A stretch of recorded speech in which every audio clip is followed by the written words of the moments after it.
Let's look at an example of a special limit.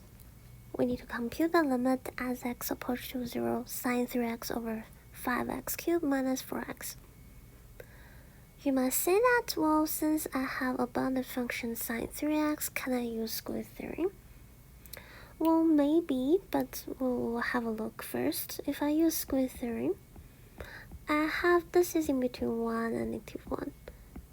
And you need to divide both sides by this part.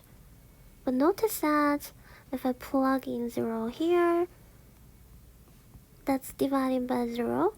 So eventually both sides of your inequality, so if you plug it in, first of all, we don't know if it's positive or negative. Could be positive, could be negative. But it doesn't matter in this case because either it's positive or negative. You see that this limit goes to infinity or negative infinity. Similarly for this goes to infinity or negative infinity. So square theorem is not very helpful here because we want those two limits to be specific number and they should equal to each other. So not really square theorem.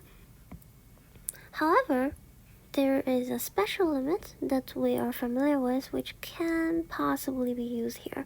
So let me write that down.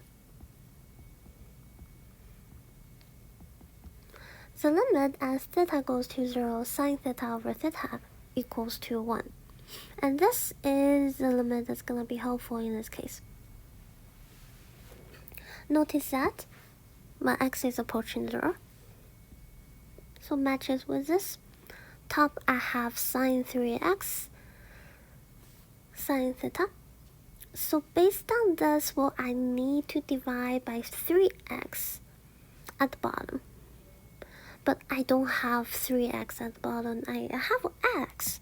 If you notice that, this is the same as x times 5x squared minus 4.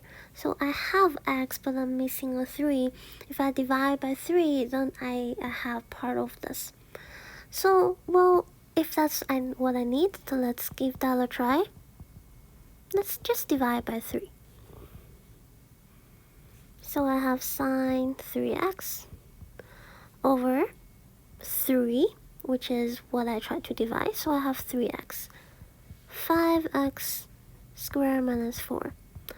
But because I divided by 3 here, they don't equal to each other anymore. So to do that, I need to multiply by another 3. So this 3 and this 3 would cancel out. I still have the original equation. So if I divide by 3, I need to multiply it back so they stay the same.